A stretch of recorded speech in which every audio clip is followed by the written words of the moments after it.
everyone and welcome to today's running workout. I hope you've had a good week. So I've tailored this exercise program to work on key muscle groups which are heavily involved in running, but you can also do this workout if you're someone who doesn't run, and this is just a really good way to work on your hip strength, hip stability, working on dynamic movement and control. So I've included 5 exercises. Some work on specific muscle strengthening, but a lot of them are working on dynamic movements which actually make up the running gait pattern. So all you'll need is a mat, just your trainers, and then if you have a resistance band or a weight, that would be helpful as well. So the first exercise is a heel raise. You'll just need to do this on a step. If you don't have a step, you could load up some books and just put it against a wall so it's nice and steady. So let's just go to the step and I'll show you this one. These exercises are really good because they're going to work your calf muscle, which is really heavily involved in running and can often be quite weak. Level 1 is just a double leg heel raise. So you stand on one of the steps. What you want to do is to just raise your feet up and slowly lower your heels down off the step. You can balance your hand on the wall.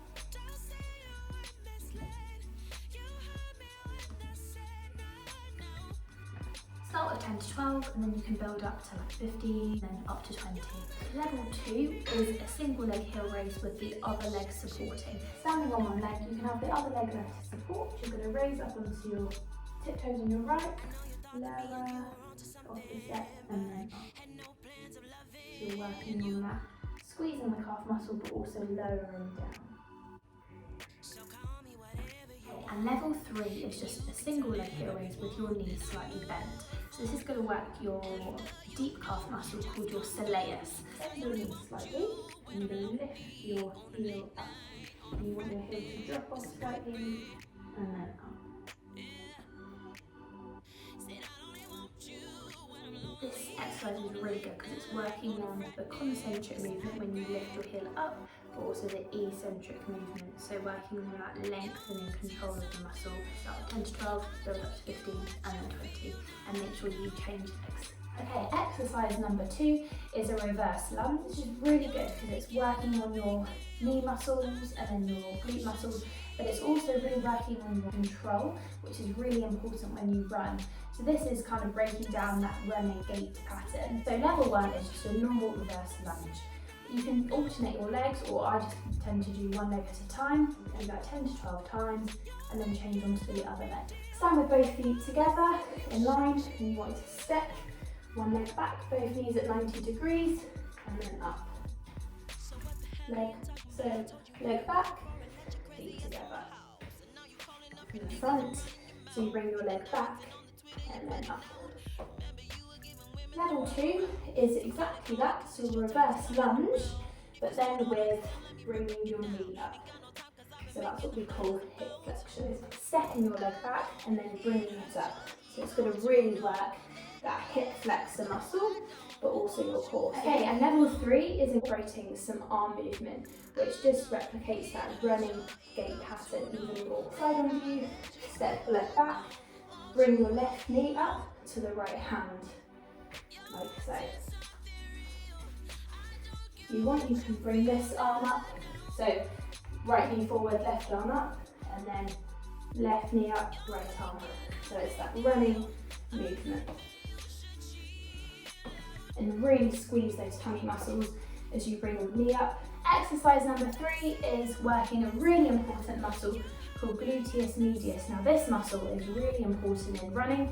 It's involved in the loading aspect of when you run and pushing your foot off from the floor, but also is one of the most active muscles whilst you run. So to strengthen this is something called hip abduction, which is basically a leg lift. So level 1 is just lying on your side and lifting your leg up. So you want to squeeze your bottom muscle, lift the leg up and down like this. Start with 10 to 12 times and then build this up to 15 and then 20. And you want to feel that muscle achy feeling, so make sure you do that on each leg. Level 2, you can either do lying down or standing up. Put the band around your ankles and then you're going to lift your leg up and down. If the band's too loose, make it tighter, and you want to feel this muscle in the side of your hip working. Try not to let your leg come forward, really make sure that you keep your hip stacked. So for level 2, standing up with a band around your ankles, you're going to squeeze your bottom muscle, bringing that leg out to the side, and you'll feel it on both sides because this hip is staying stationary and this one's working really hard to bring your leg out to the side. Try to keep your body as straight as possible, try not to lean.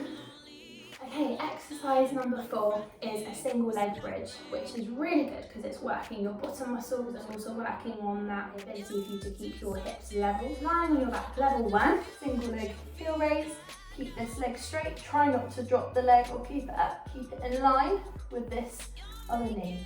So you want to squeeze your bottom muscle, lifting those hips up. Do 10 to 12 on each leg, really squeeze your bottom, lift those hips up so you're in line. Level 2 is pushing through that heel. That's really going to engage those bottom muscles even more. Lift your toes up like this and you're going to squeeze your bottom muscles and you'll feel those bottom muscles working even more.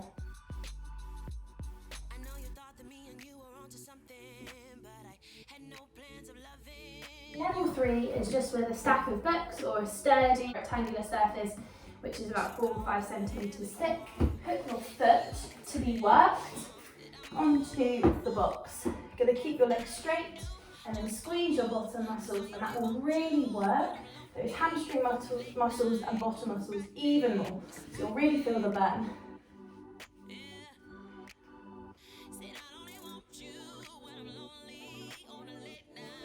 For all of those levels, start with 10 to 12 on each leg and then build up to 15, 18, 20. Exercise number 5 is one of my favourites. It's called a single leg Russian deadlift.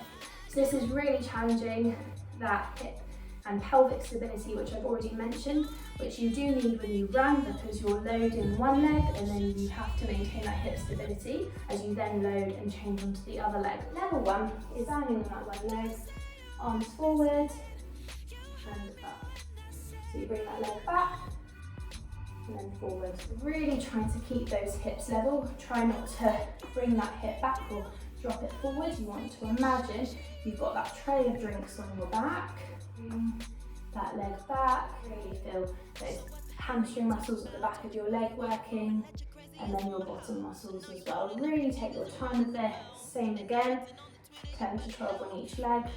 Aim to keep that knee, hip and ankle all in line. Level 2 is going even further, so bringing that leg back so you're kind of more in that position, and then bringing that knee up. If you can't do the knee up bit, that's totally fine.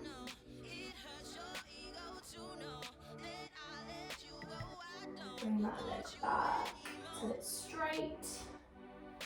And then up, and you're really working your core as well. Pull that knee, hip and ankle in line. Level 3, which is with a weight. You can hold the weight in both hands, standing on one leg. You're going to bring that leg back and then up.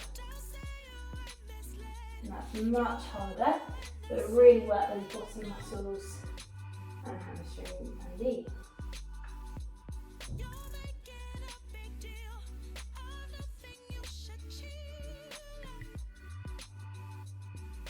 So same as with the other exercises, you want to do that 10 to 12 times, build up to 15 or even 20 if you want. So that's the end of the workout. I hope you found that helpful. You don't have to do all these exercises, maybe start with a few and add one each week. But just see if you can do these exercises beginning and end of day. I would say if you're doing these exercises on the day, don't run for another 24 to 48 hours. Listen to your body. If you've still got delayed onset of muscle soreness, so like that achy feeling after you work out, then just give it a bit more time till you feel like you're able to run. Have a lovely week, enjoy running, and I hope the weather remains sunny for us. God bless and stay safe. Bye guys.